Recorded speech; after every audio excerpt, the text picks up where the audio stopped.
Hi, I'm Carcino. Oh, let's talk about it. Let's talk about it.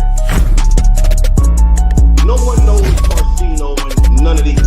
There's so much going on in the world, and I'm just giving my 2 cents on it. Go in and do a raid at someone's house, but you don't have an arrest warrant for them.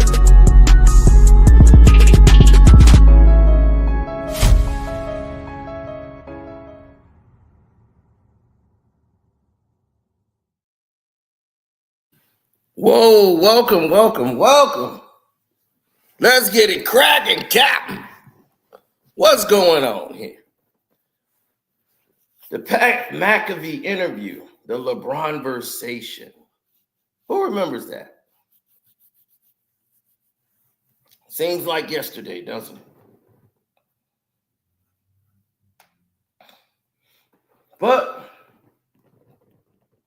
in today's times, things come and go. And things get caught up in yesterday. Now, how many times have you heard me mention a magnet ball?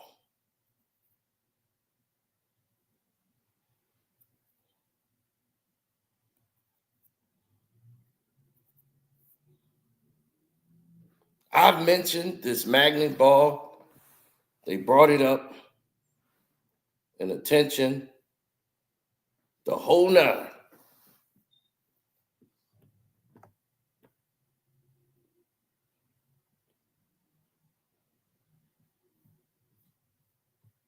We've mentioned it plenty of times. And guess what? When we mention the magnet ball, guess what happens? Because you never see it coming. They never see it coming. I mentioned this action ball. Why did I mention this action ball? It's very clear. The reason that this action ball was mentioned is because we saw the basketball do things in these past 3-4 years that we've never seen done before in the history of existence. It just didn't obey the laws of physics.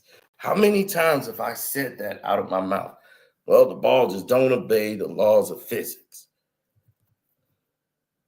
There's no way a ball shot with that type of force and velocity loses that force and velocity a moment it gets right at the rim. That would make a scientist pull his hair out of his head.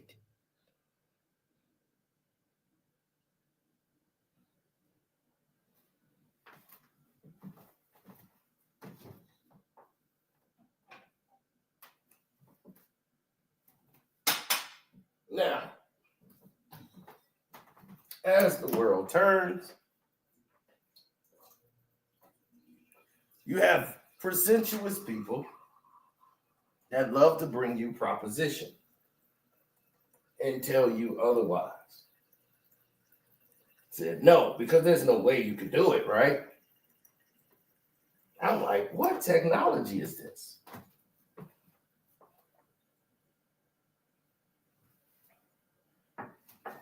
Could this be right?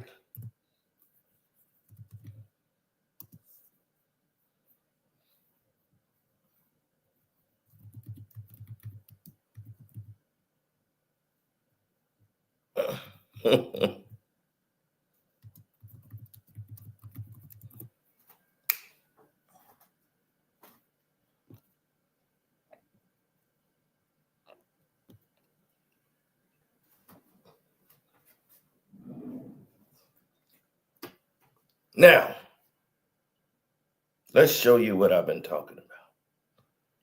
Right there, the NBA dropped Spalding as the maker of its official basketball. And May 13th of 2020, the contract moved to Wilson. So I was right. The last 4-5 years. No more Spalding. Hello, Wilson.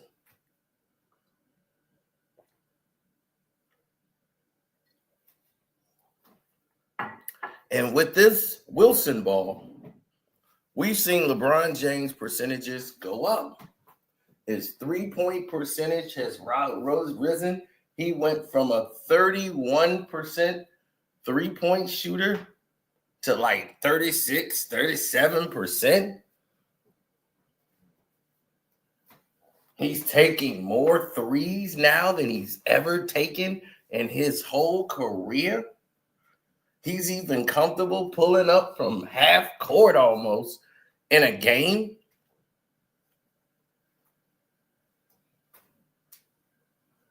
Not Spalding.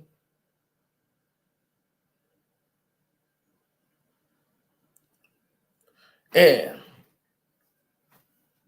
what came up here was a confusion because LeBron was a little confused on where Pat McAfee was going.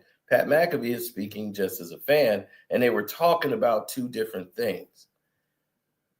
See, he's thinking about Luka Doncic hitting all of these shots during the game, but Pat McAfee is actually talking about a shot just in warm-up, which he said, just a warm-up practice shot. And they were talking, but Pat McAfee says something that LeBron knew I shouldn't even be talking on. Watch what takes place. Is that all from Coach K? You think JJ has a lot of Coach K? Absolutely. Yeah. Absolutely. He's just he's meant for it. And it's just some things that can't be explained, but when you got the it factor, it's just like, oh yeah, does he still shoot ever? Is he ever still like that? Absolutely. Yeah, absolutely. He'll let us know for sure. Yeah. Okay, let's talk about a guy who made a shot the other day in warm-ups that was, I don't know how, it defied physics, I think. Luka, he did the shot up over. From the complete opposite. Yeah, and then I don't know how that works, actually. Like science. I don't know how, but then. You see how LeBron drops his head? Because he knows he's not supposed to talk about this. You see how LeBron heads drop? He's trying to tell you. Like, it was like that, and then it curved all the way over. And he's saying, I don't understand the science, the physics of this. It doesn't make any sense. And you see LeBron James' head drop.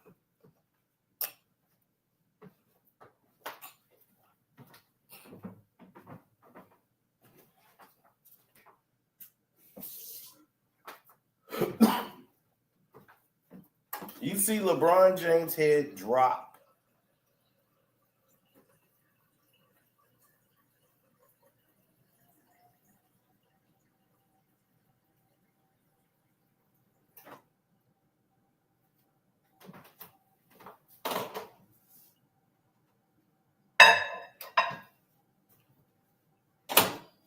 Now,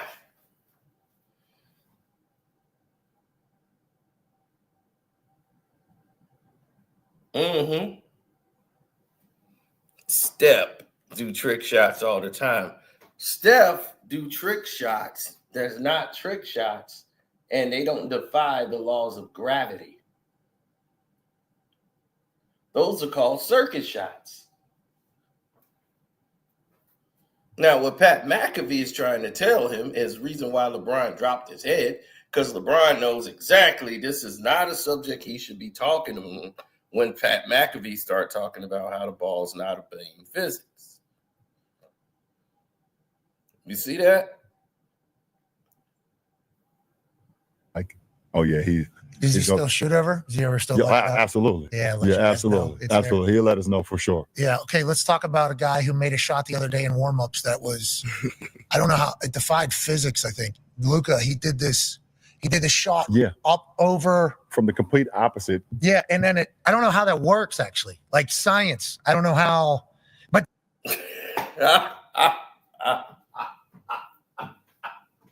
He drops his head. He says, I don't know how that works. like science.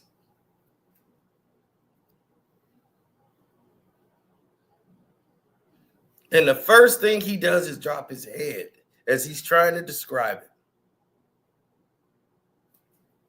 Now,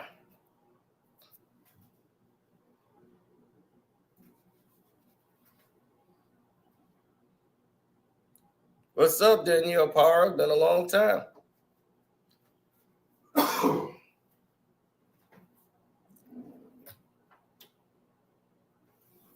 Now, let's hear what happens next.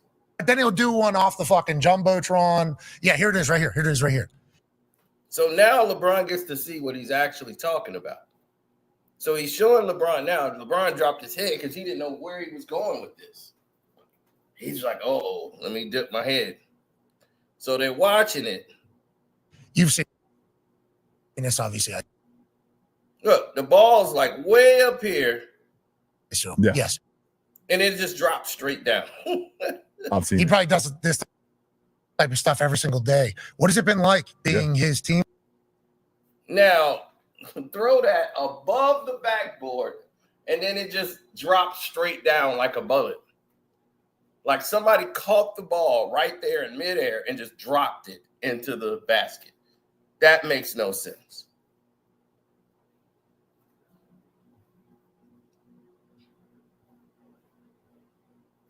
Now, what does that do? They're like, well, that doesn't even count. That doesn't mean anything. What are they doing it for? It's a showcase for the kids that's sitting right there.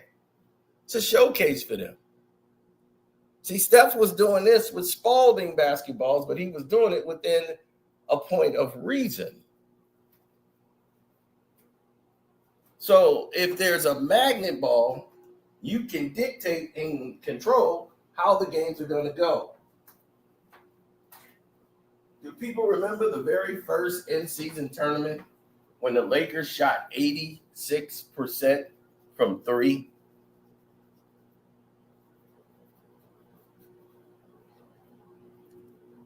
If that didn't confirm your suspicions, nothing would. Stephen Curry is a career 39, 38% three-point shooter in the NBA. His percentage has dropped since they went to the Wilson ball. LeBron James and Steph Curry is basically at the same percentage now of shooting threes. Tell me there's a problem in this scenario.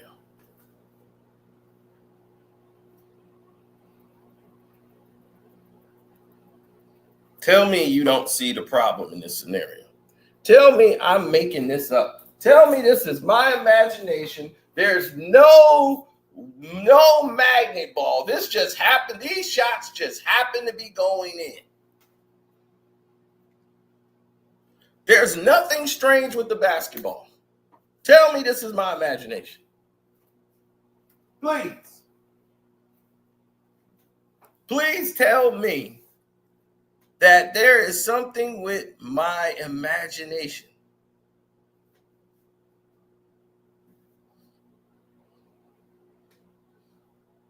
We've seen balls take weird turns and spin out.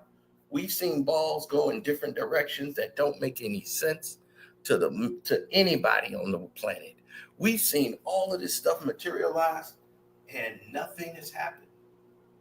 I mean, nothing.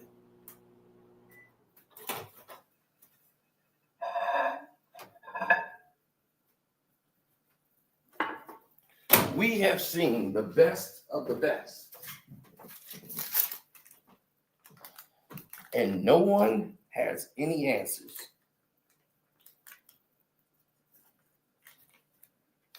You know what they do? They lie to themselves. They say, oh, no, the ball just spun out. You've never seen a ball shot with that much force. And they say, you can't tell how much force a ball is just because of the way it was shot. Yes, you can. That's exactly. I could look at someone pull up for a jump shot and shoot the ball, and you could tell from the way it leaves his hand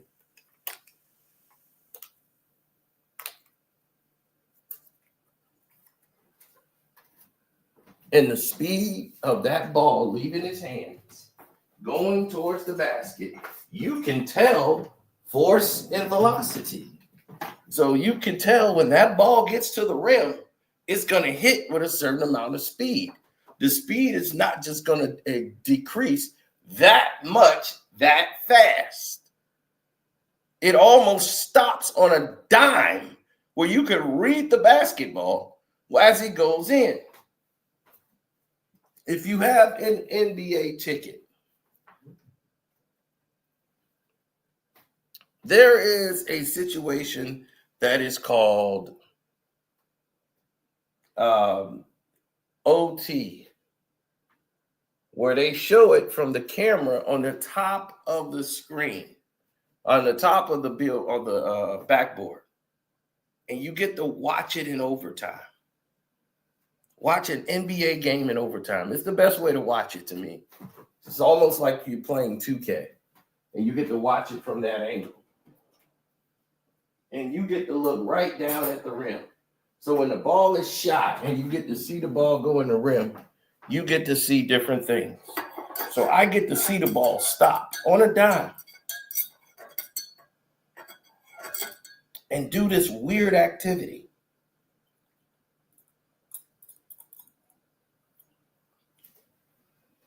And LeBron is quite familiar with it. There was a game last year where LeBron James missed like, I want to say like 4 or 5 free throws. He knew, and he knows about the magnet ball. He was missing free throws like all night. It was a weird night for LeBron missing free throws. I'm going to go dig up and find that game and see if I can find that actual full game. Because right near the end, in the fourth quarter, he's missing free throws again. He missed the first free throw in that set, and he just goes off on the referee saying, "Don't do this to me. Don't do this to me. Don't you do it." And then he's arguing with the ref saying, "Don't do it." I'm like, why would he be arguing with the ref and he's shooting free throws? And he just missed. That always sat with me. To everybody else, it was just a weird night for LeBron. For me, there was a reason they were making him miss these free throws. Must have been bets, points, what have you.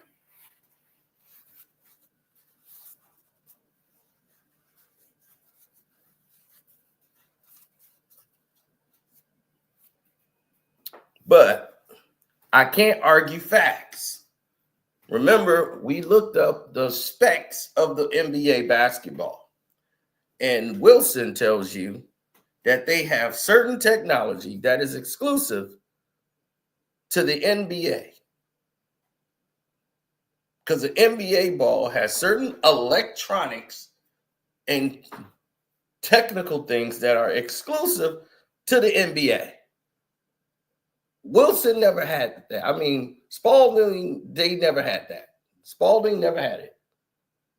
It's not in their disclaimer because they didn't have it. A basketball is a basketball. Not Wilson. Wilson said, hey, we got technology in our balls, and we think we figured out a way to make shots go in and miss. The NBA saw that and said, you got the contract.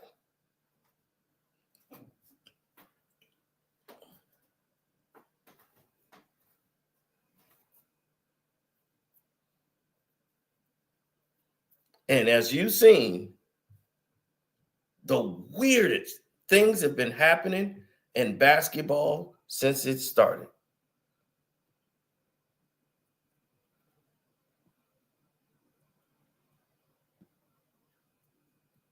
So in the 2021-2022 season, they debuted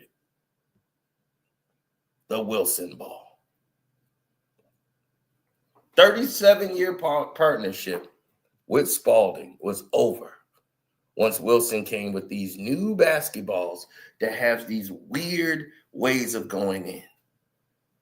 You've been on a basketball court, you've watched basketball. When they shoot a ball and you see the ball go through the net, you could tell when the ball go in. You hear the sound of a perfect shot. Or even if it hits the rim, hit the back of the rim go in. You can see how it goes down. You know, you played basketball. You watched it for years. You know what it looks like when the ball goes into the rim.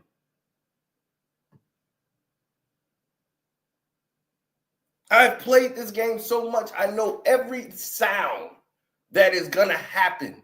Anytime a ball is shot, I know which direction the ball's going to bounce to. I'll be like, oh, yeah. Get to that side, it's going to go left. Yep, just the way he shot it. I'm like, oh, yeah, he shot that. That's going to hit the rim and bounce out. Yeah, that's the front of the rim. That's short. You can tell. People yelling on the court. You can tell from the way it leaves people's hands. That's the back rim. Now, the ball that hit the back rim, hit the front, stop on the dime, tilt in. It's like, is somebody using drone control for the basketball?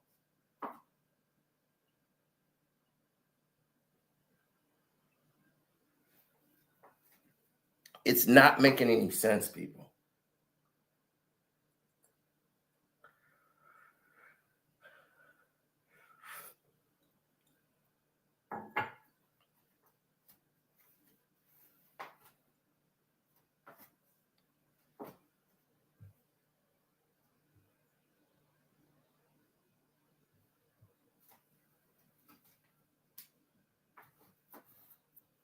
That's alien silver slipper for you.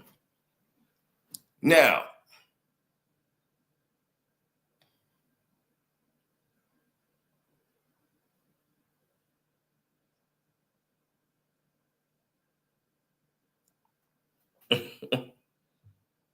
yeah, well,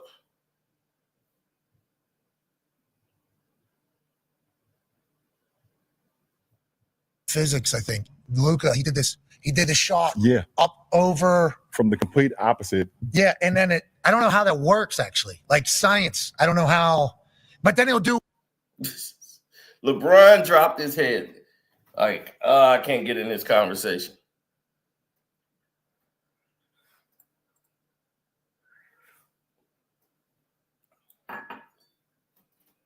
There's been plenty of mistakes made with this basketball. But this basketball is almost $1 billion deal. So the NBA, think about all the money you bet on individual bets, on who's going to hit the most threes, who's going to hit 4.5 threes, who's going to do these individual bets, prop bets. Prop bet's going to look a lot different now if they know how to control it. You ever wonder why a player ends up on 31 and you got 31 and a half? You ever wonder why this guy got 4 threes and you need 4.5? Why would he stop at 4?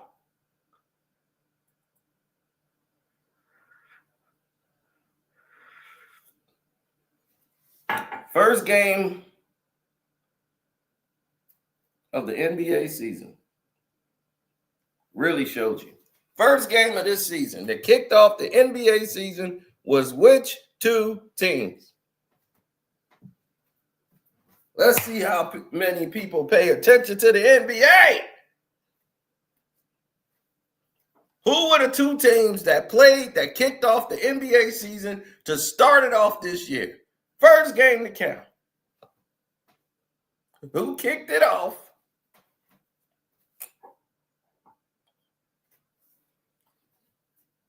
Let's see if somebody's good. There you go, Sean. The Knicks and Celtics. Does anybody remember what happened in that game? Or do you need me to tell you?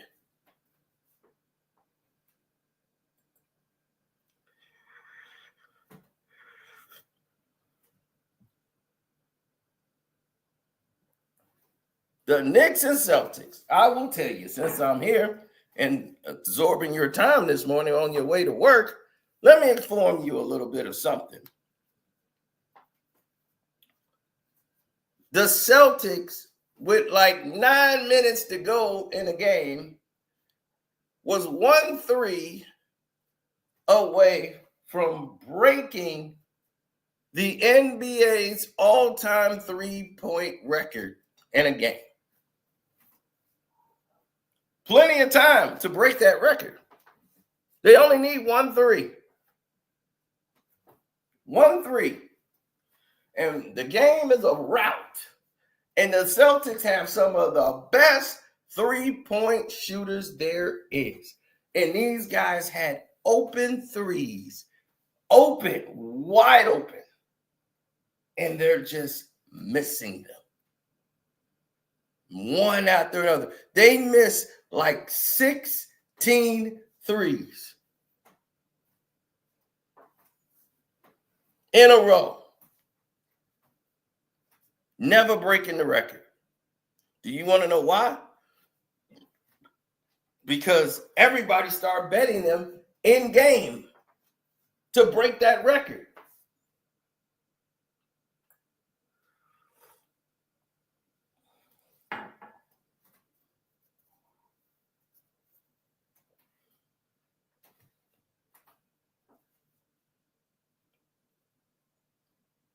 Yes, Stephen Curry, right, is shooting the same percentage as LeBron James from three. It's embarrassing.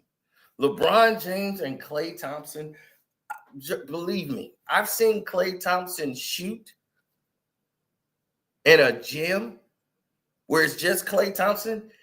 He doesn't miss. Klay Thompson don't miss a shot. People is like, man, why are they saying you washed up?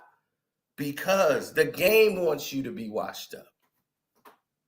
Klay can only hit 1-3 a night now. What?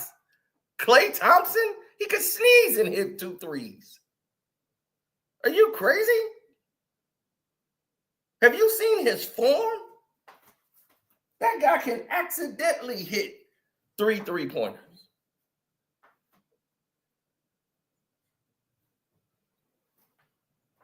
But you're not part of the show no more. You become a side character now. Thrown off into the business.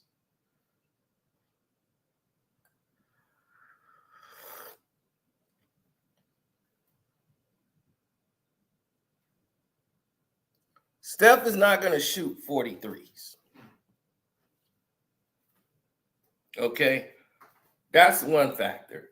Steph isn't going to shoot that. LeBron starts cutting down on threes because he gets the call. Okay? It's too obvious when you start seeing LeBron hit threes when he's shooting, like, his form is the worst you've ever seen in basketball history. The guy is like linked over here, bringing the ball across, like, and you're like, oh, well, that ain't got no shot. Bang! I'll be like, oh, hell, okay, they got the magnet ball going. You just automatically know it now. And they're like, oh, it's because it went in for LeBron. I'm like, no, he hit some that he legitimately hit. But some, the majority of them, no. You can tell the way the ball goes into the rim. What does a magnet ball shot look like? I'm glad you people asked, because we're going to get into that. And we're going to get into a lot today. I'm going to unload the whole vault now, because I think it's right to do that before the playoffs. Because now that the Warriors are not in that spot no more, I laugh because now it's funny. Now that the Wolves are going to play the Lakers, it's going exactly how I predicted, how I thought and pictured in my mind it's going to play out. Here it is. The Lakers are going to beat Minnesota and Campman. That'll be 5-6 games. So I'm thinking 6. Lakers beat them in 6. They go to the next round. Okay. The Warriors will be in 7th. Memphis will be in 8th. There's no need for a play-in, but they'll do it anyway. So now OKC, Ja will go up against Shea. Same thing. Shea will beat Ja. They don't like Ja anyway. They'll win in like 5 games. 5, maybe 6, but I'm pushing 5 for OKC. OKC wins in 5. Next on this list, the next round of the playoffs, because here's the upset of all upsets. Golden State is going to beat the Houston Rockets. The Rockets are losing in the first round. The number 2 seed is going to lose to the 7th seed. And in the second round, you're going to have the Golden State Warriors versus the Los Angeles Lakers in the second round. And guess who's going to be playing that? Guess who's going to win that? The Lakers.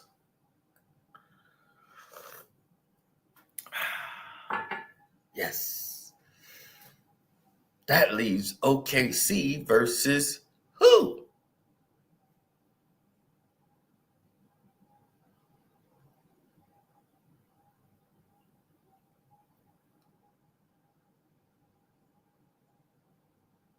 Think about that. Now, who is OKC going to be playing once they beat Memphis? The Clippers? Because the Clippers will beat Denver. So OKC will play the Clippers.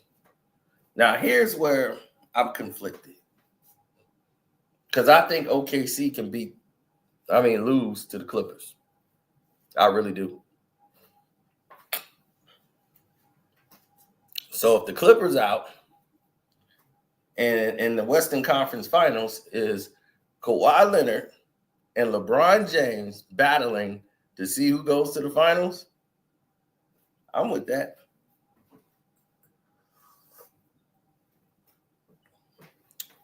I'm with that. I want to see that series. But that's how I see it playing out now.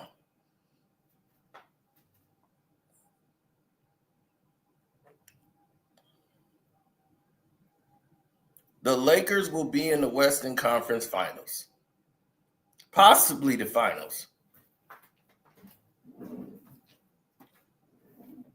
But at least the Western Conference Finals at all minimum. So if you're going to bet anything, bet the Lakers going to the Western Conference Finals. Do not bet them going to the NBA Finals. I don't see them going to the NBA Finals. The money is betting on them going to the Western Conference Finals.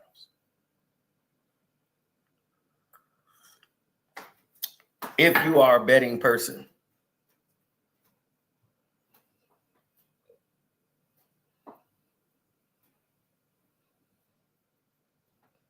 When OKC play the Clippers, I will be betting on the Clippers. Now, the Lakers and Clippers in the Western Conference Finals. That's the way I'm looking at that. And on the other side, on the East, I have Cleveland going to represent the East. And you got the Cavs versus the Lakers. That's right. The Cleveland Cavaliers versus LeBron. He's going up against his old team that drafted him. And now you got old line versus young line. Donovan Mitchell. LeBron stands in his way of glory. Will LeBron legacy continue, or will the young upstart Cleveland Cavaliers do it without LeBron? I'm just saying that could happen.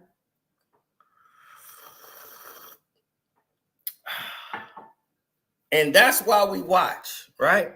We watch. Remember, I told you don't bet the finals. I'm just saying in my imagination, that's how I see it playing out. Or we could have Pistons and Lakers again. Oh, I would love Isaiah Stewart for 7 games. get the matchup with LeBron. He gonna come up there. LeBron gonna be before the game. Now, if he touch me one time, y'all better throw his ass out because he crazy. He was shut up, ho. He gonna punk the living hell out of LeBron.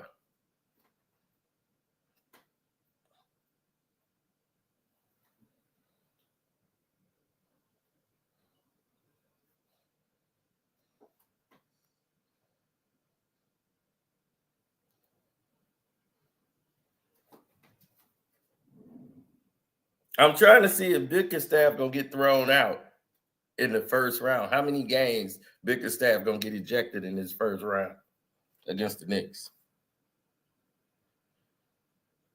I'm just ready to kick it off. For game one, Knicks Pistons. Let's kick that off. Let's get it cracking, Cap. Well, yeah, we're gonna be ready for that. Clippers not beating OKC. I'm cool with that. Any which way it go, I'm cool with it.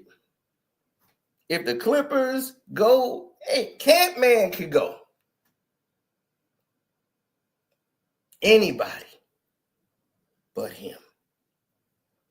Anybody but him.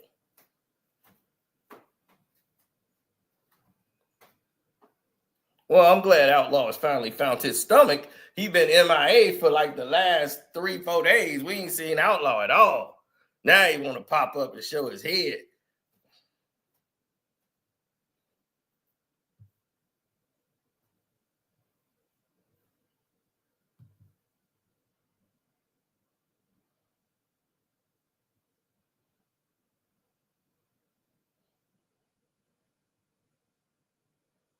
Mm-hmm.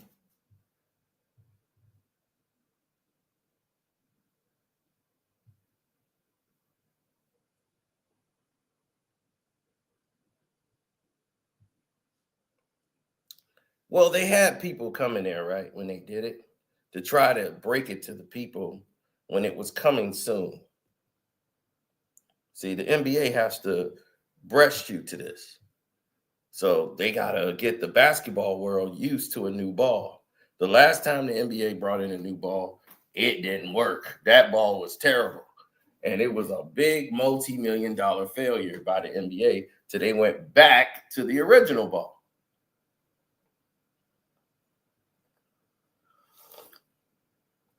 Y'all remember that ball? That big old orange. They were playing with an orange. Everybody's shooting percentage dropped.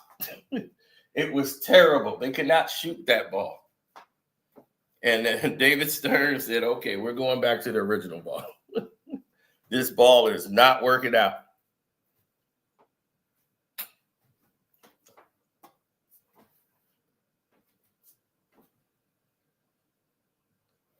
So they had to grip you to what's to come, right? So they put this out. Coming soon, NBA and Wilson. Why switching to Wilson is better than Spalding. Stated by who? Shams. Once you heard Shams, you knew this was compromised.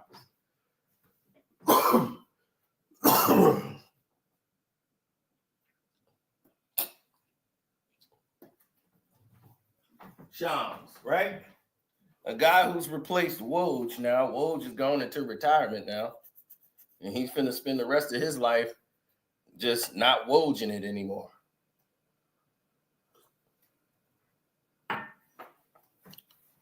Now,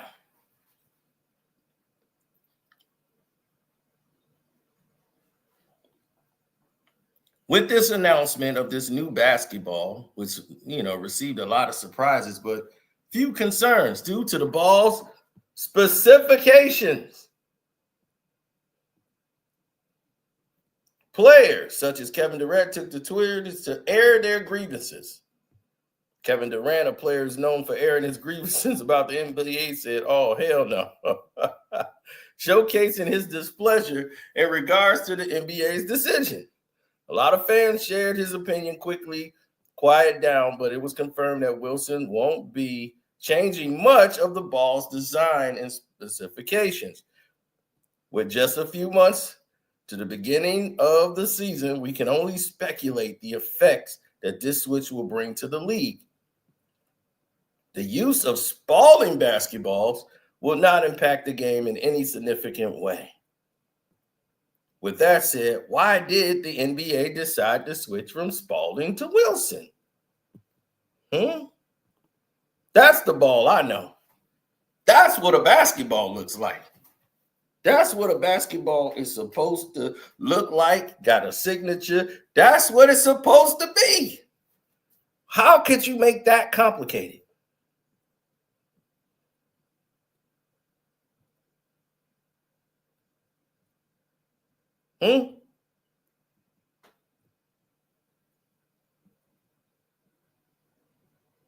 Sal LaRocco. That's who you talk to. Sal LaRocco, stereotypically, sound like he was somebody in The Sopranos who got whacked. Sal LaRocco, the NBA's president of global marketing. Yes, Sal decided to settle outside of court.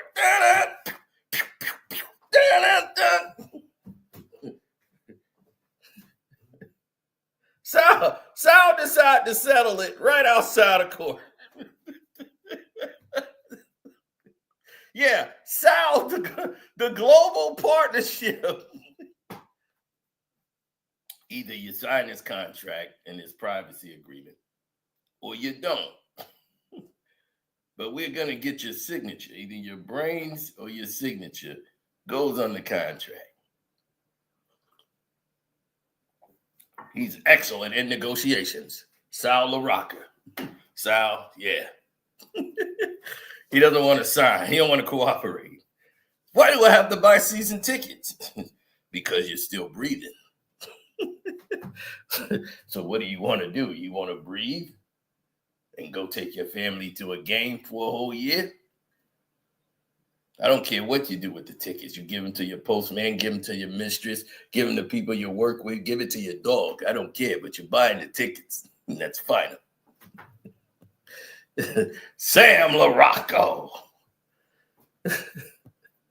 Now, Wilson is highly regarded in the basketball world. In the first 74 NBA seasons, Wilson had the first 37, and Spalding had the next 37. So our running joke is that these partnerships may change every 37 years. Now, here we go. The reason that the NBA decided to switch ball suppliers might be attributed to the normal changes in the competitive NBA business.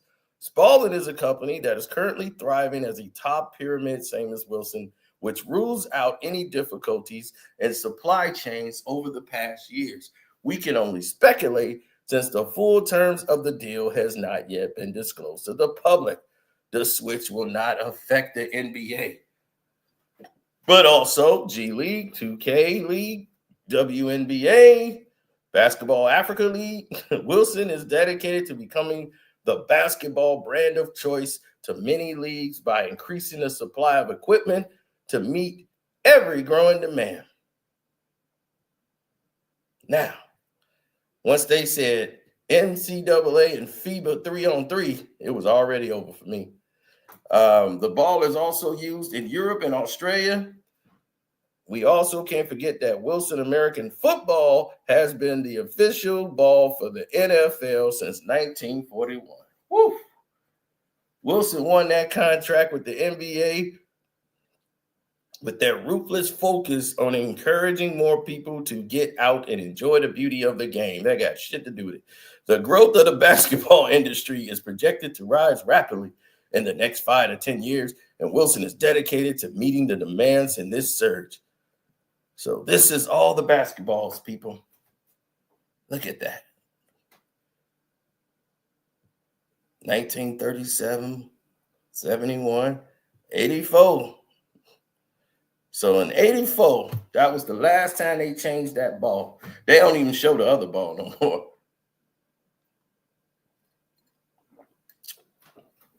But when they did it in 84, they got it right.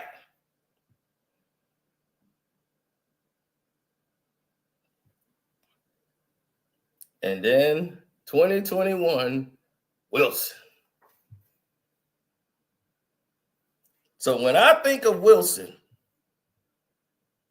I think of Castaway. Wilson! Wilson!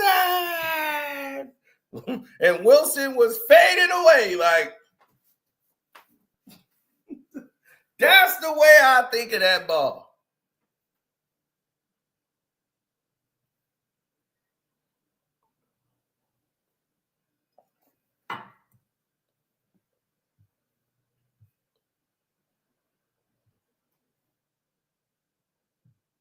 These shots that we've been seeing in games, it's weird.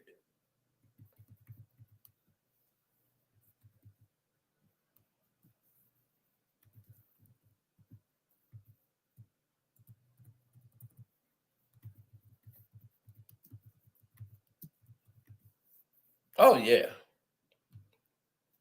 So that's not the reason. It's not about, oh, the people want me to get out there and yeah,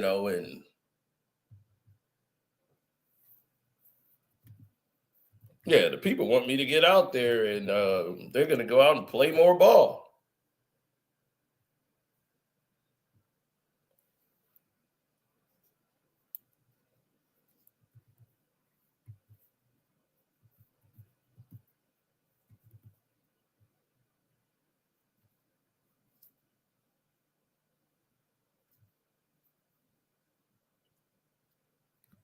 People believe it now.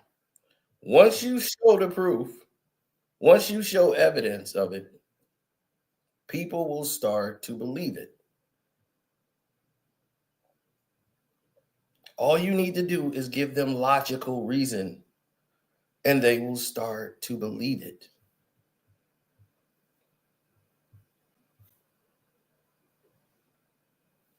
That's all they need.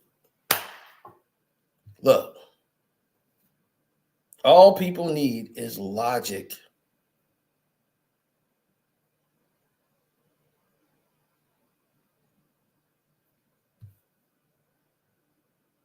This here defied everything you know. Atlanta Hawks game.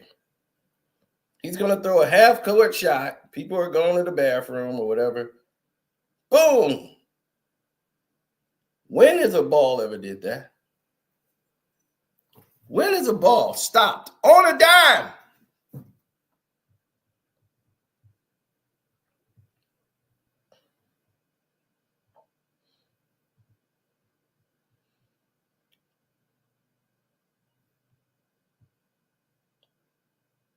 And stop right on a dime.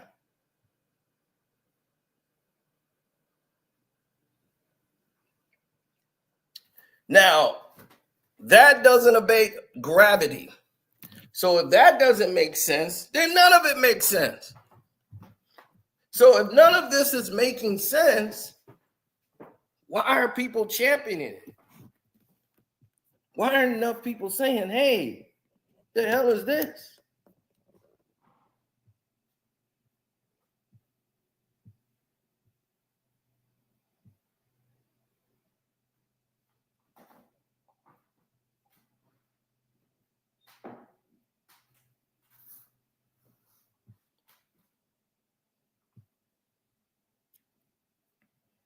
Right. I ain't say I was a straight A physics student, but I did pay attention to physics and science.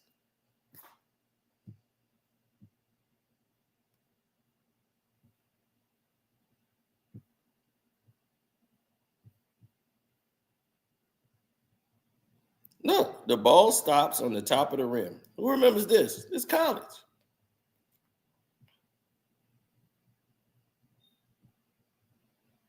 Never seen that done in my life. Have you ever seen a ball do this? Bounce up, hit the top of the rim, stop, then falls in. Basketballs don't do that. And I've seen that happen in the NBA a lot this year than any year in its existence.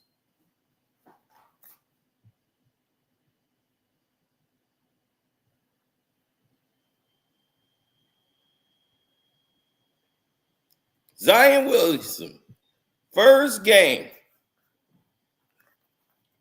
The debut of Zion Williamson. They wanted this to pop so much. Zion comes in. They even got my boy Sean. Sean was jumping up, raving, going crazy.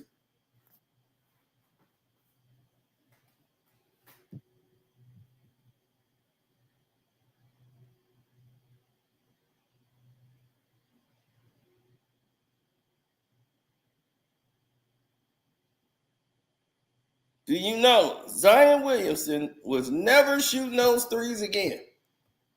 Y'all remember that?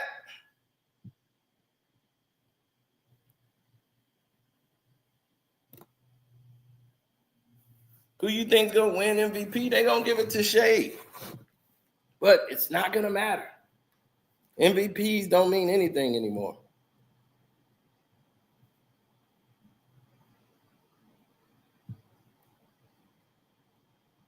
Zion.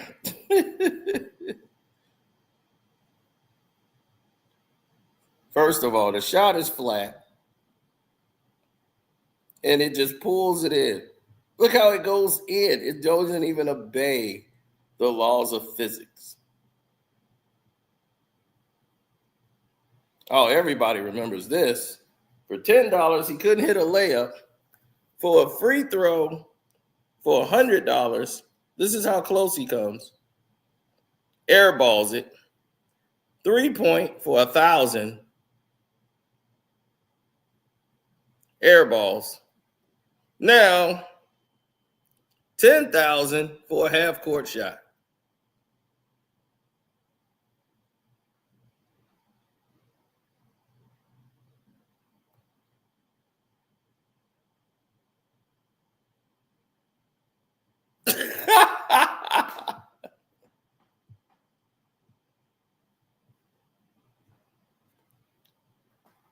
Now, am I crazy? Am I crazy or are they crazy?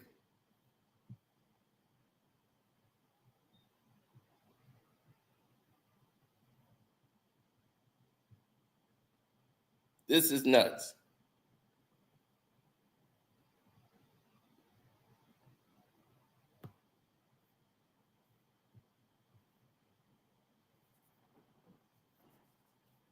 Look at that. You see how it stops and slows down and goes in? That's nuts.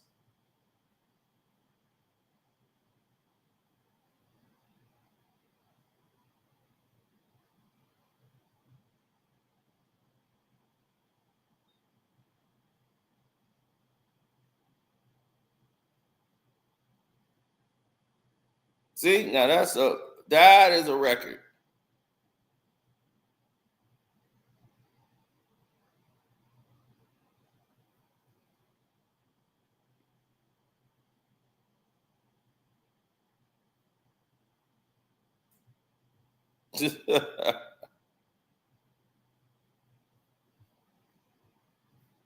So, as you can see right there, what you're seeing is not realistic.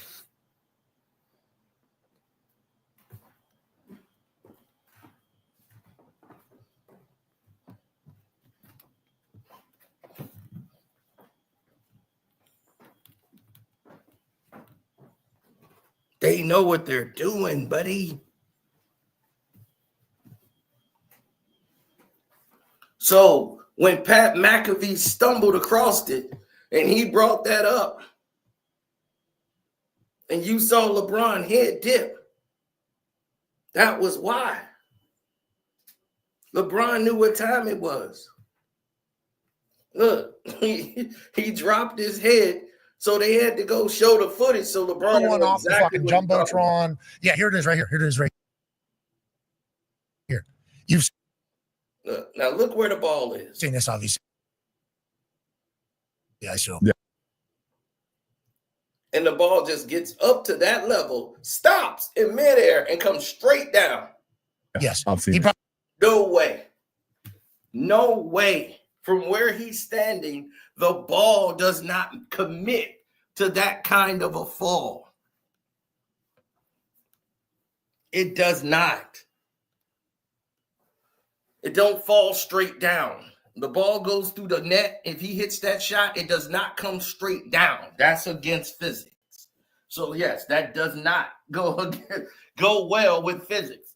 Pat McAfee is correct to question that because it does not go with the laws of physics. Looking at that shot, you could tell right there that there was some help in making that shot go down. That goes against our intelligence as human beings to look at that and say, oh, that's just a good shot. Okay, that's impossible. Exactly. I don't know if it's magnets or what do you want to call it? Repel, reject and repel. I don't know how they're doing it. I don't know the technology they're using, but I'm going to tell you, it's real.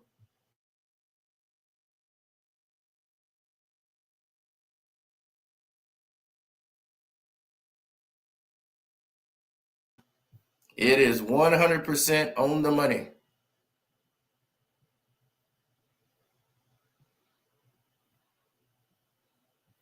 Oh, Wilson. Yep.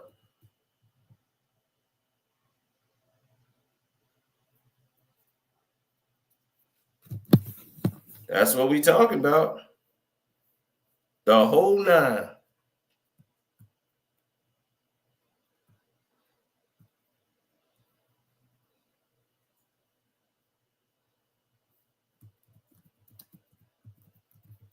Oh, yeah, they know. Players know. Like LeBron, certain players are brought in. Only you ain't going to tell every player that.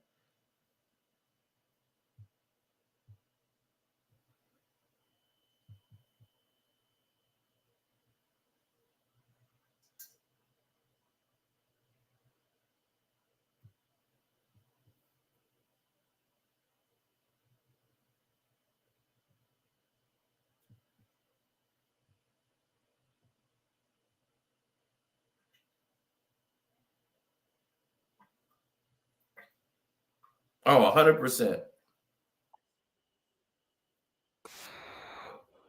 Their ball. Currently active players like LeBron and Chris Paul actually used that ball for a brief period of time, and it went terribly. It took quite a few big changes for the basketball to get where it is today. When the sport was created over 100 years ago, it was just a soccer ball in a basket. The creator was just a PE teacher named James Naismith. But then the sport started to catch on, so he reached out to Spalding and Bros to create a ball. It was 4 inches bigger than a soccer ball and now made out of leather.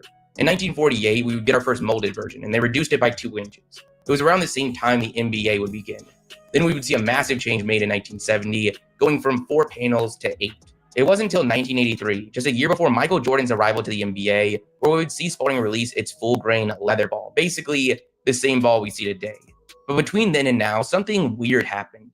The year is 2006. Commissioner David Stern and the league, in conjunction with Spalding, decided to swap out the traditional basketball leather in favor of a microfiber composite material, a material that sporting good manufacturers were praising as the industry's future. They were cheaper to produce, easy to break in, and at the time, it really wasn't that uncommon to see these balls on the court.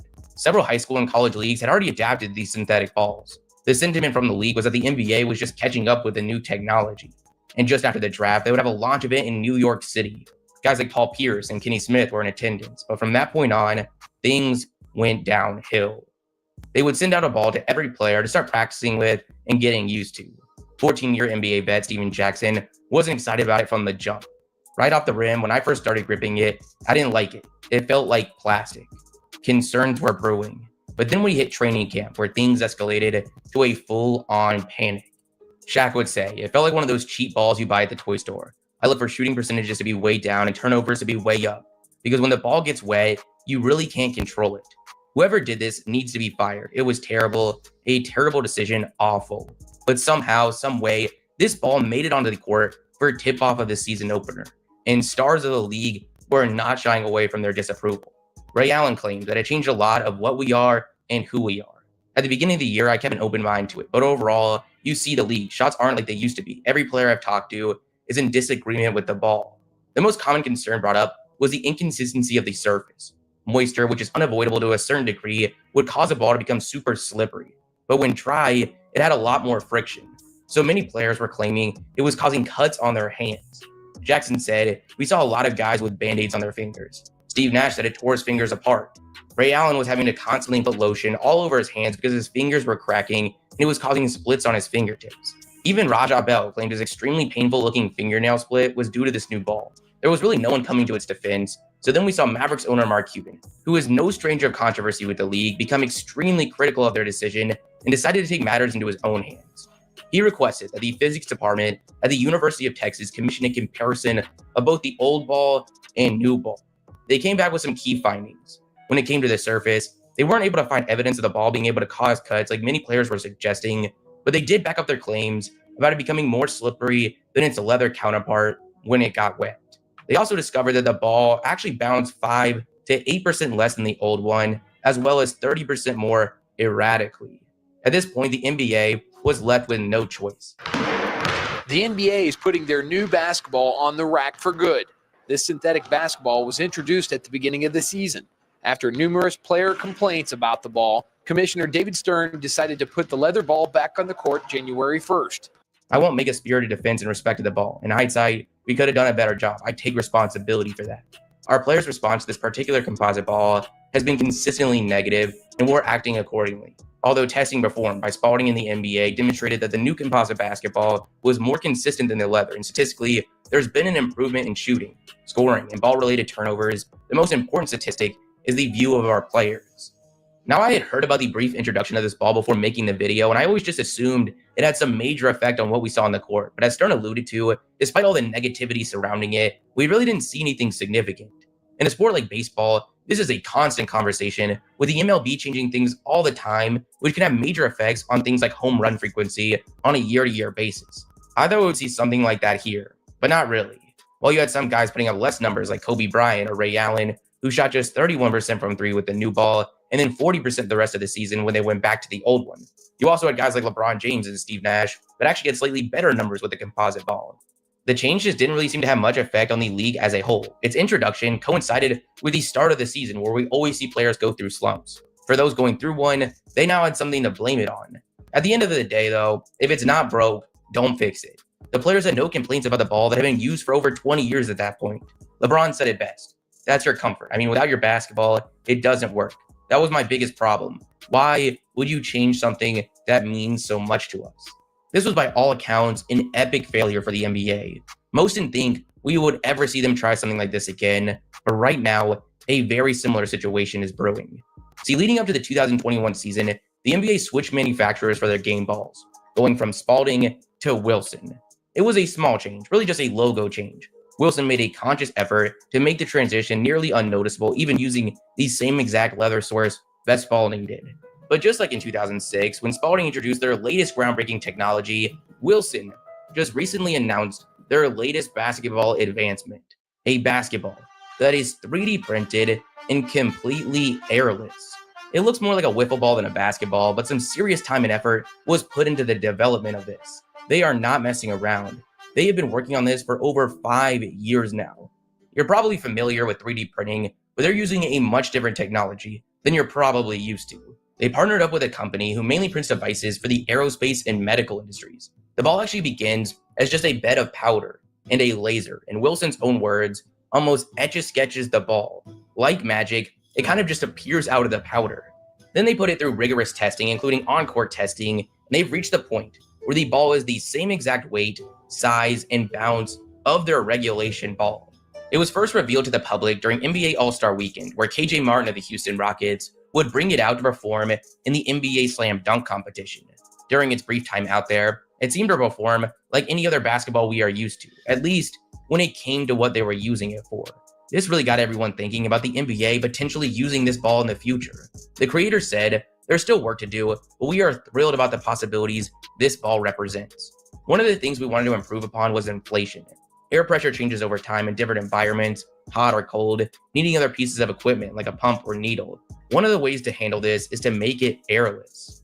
Before every game, you see refs testing out balls, asking players which one they want to go with. Is the difference all in their head?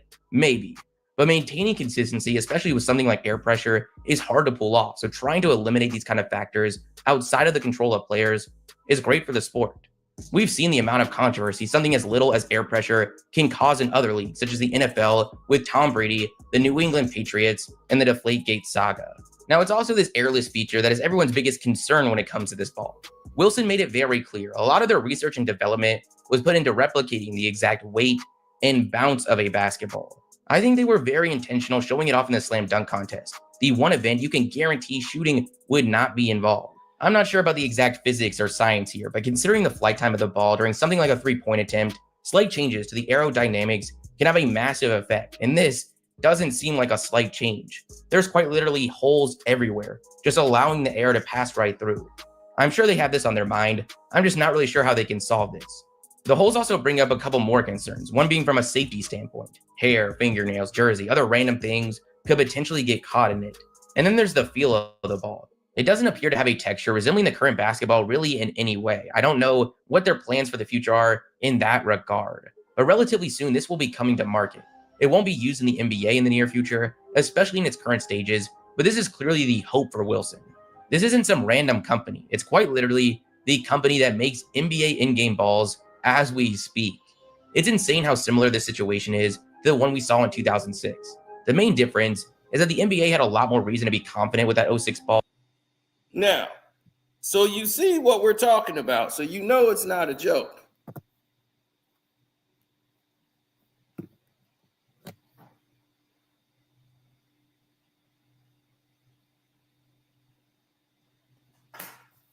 Watch me wrap this up without even listening.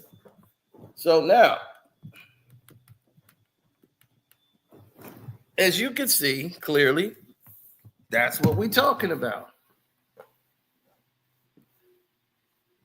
There's no way the Lakers are going to shoot 80-something% in the in-season tournament.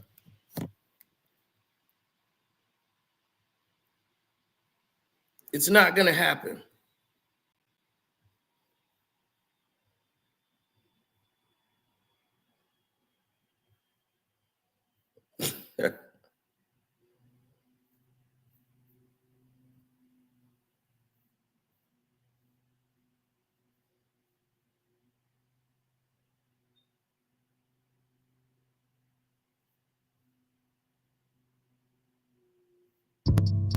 It all comes down to specs, good people. That's the scary part that nobody wants to talk about, specs of a basketball.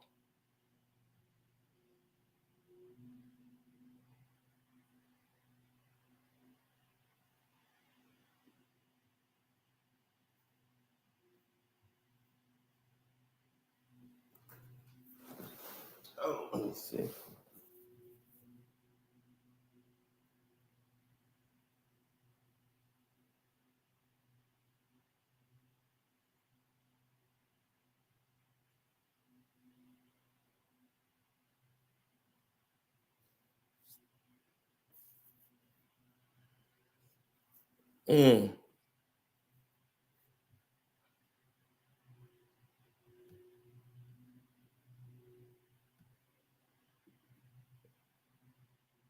Okay, that's the specs.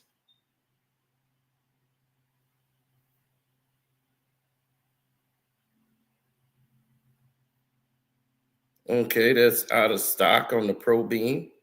I'm looking at the specs of the ball. That's Wilson with the specs. Okay.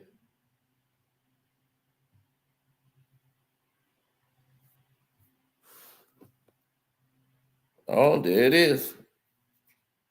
I think I saw what I was looking for. Yep. This is Wilson's number one ball. And with Wilson's number one ball, the official size is called the NBA Game Ball 1. And it says it is the closest to what is used by the pros every season. You see that, right?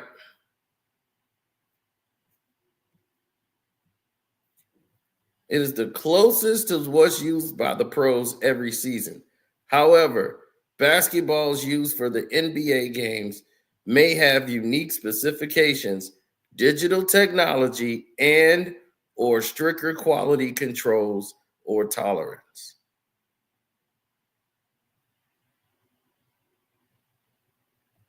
Digital technology.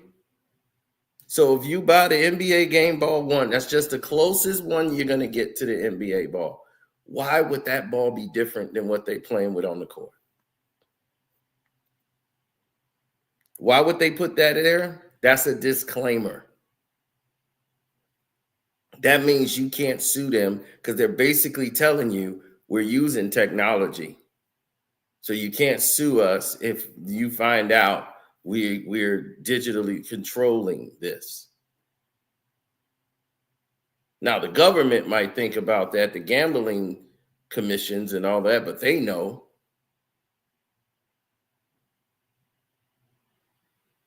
But that digital technology, that line is a disclaimer, people. So you can't sue them.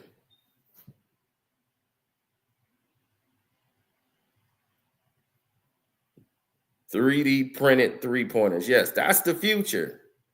I wanted to show y'all what the future is going to look like. Hit the like button, y'all.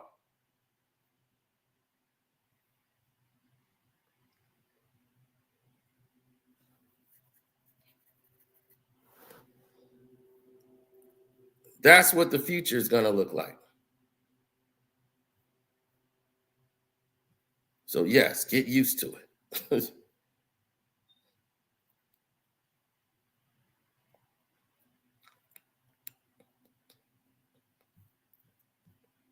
Gamblers are going to be upset, of course. Who wouldn't? Now, football. Wilson's got chips in them. They're putting chips in the football. Now, look, this is a Wilson's basketball. I want y'all to pay attention.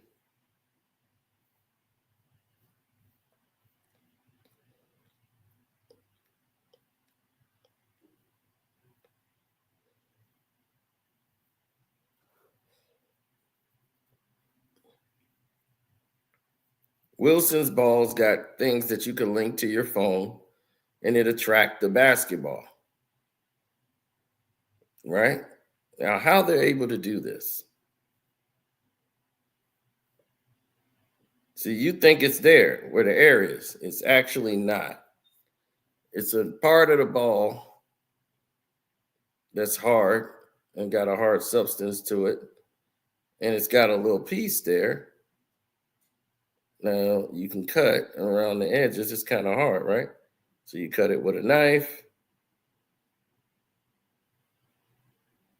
They say, remember, the NBA goes through an extensive review process before a ball is used in a game. He had to put that as a disclaimer now because this video has gone viral.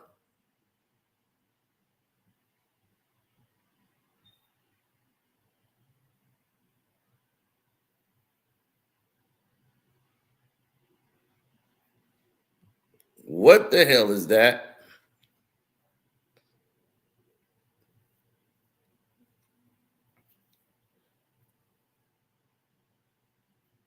So don't tell me there's no such thing as the magnet ball and that we're crazy.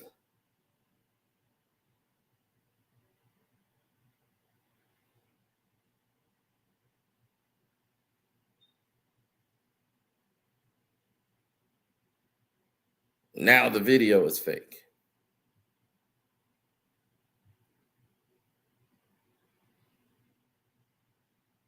That's a fake video. I tell you what, buddy, go to the store, buy a basketball that looks like a battery with some type of microchip in it. And they broke it to see what it actually does.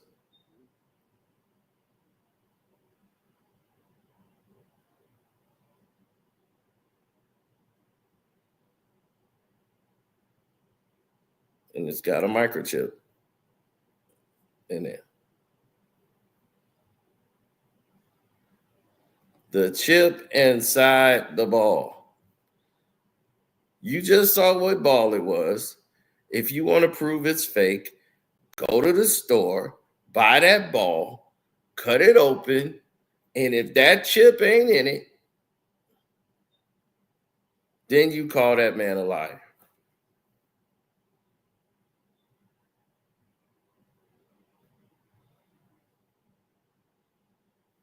I know, King David, you don't want to believe it.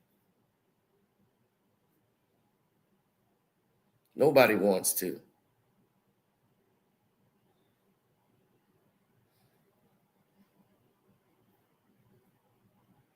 And then you see stuff like this, right?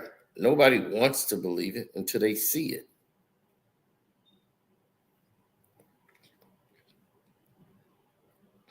I didn't want to believe this till I saw it. Now, if the ball got stuck in between the rim, yeah. I've never seen a man throw a ball from half court and the ball stop on the dime on the top of the rim. Can you please explain that to me? Since what this man is saying is fake, right? And that ball stopped right there on a dime being thrown from half court. You could throw it 1 billion times. That's never going to happen.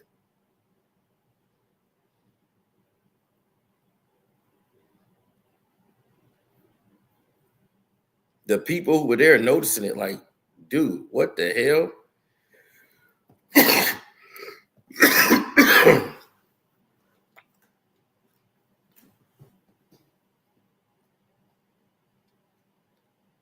So you're seeing this happen firsthand, and you're still doubting it.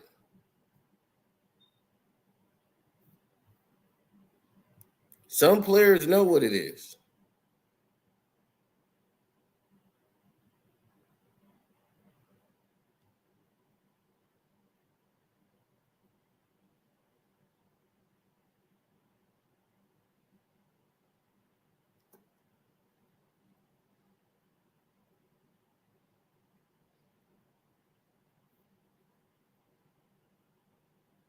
Trey say he the fourth member of the Migos, man. Look, they got a magnet on the rim. That wasn't even supposed to go in.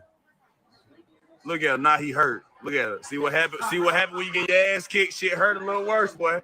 Shit hurt a little worse. Look, they got a magnet on the rim. That wasn't even supposed to go in.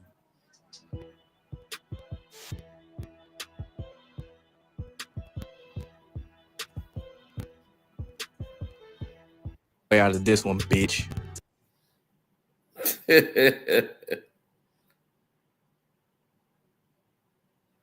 That wasn't even supposed to go in. They got a magnet on the rim. Look, and that's a former NBA player saying that, bro.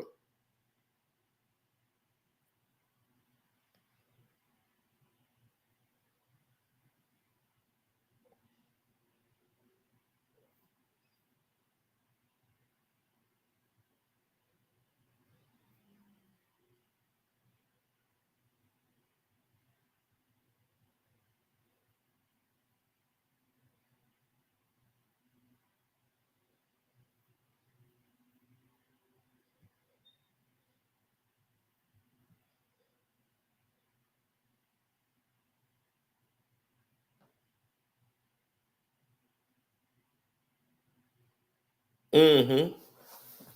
Well, I tell you right now, you don't have to believe it. All right, let me show you something. There it is. Go pull up Wilson.com and go see if you can find that paragraph anymore about the game ball one and see if it has that paragraph anymore. The one that I just read you, they pulled that away. They don't want you to see that no more. That's gone.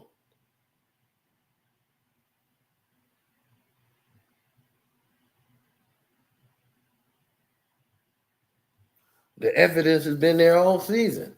You've been watching it.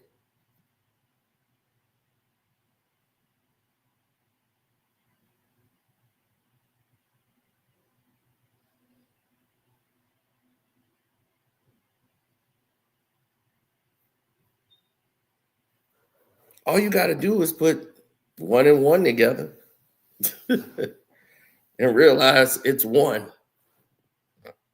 Now I'm going to go ahead and get on the Patreon and start really unloading. Because there's a lot of NBA news going on that y'all don't even know about. The Lakers are getting Daniel Gafford probably at the mid-season of next year. Jackson Hayes will be gone. And Daniel Gafford is coming over to the Lakers and his $14 million deal, which they're going to pick him up for the full year. Now you'll have him, Luka, and Austin Reeves on the Lakers, and you'll have LeBron just there, I guess. So there'll be less work. Now you got a big man inside that could play defense, block shots, and everything. Trust me, they're not through strip mining Dallas.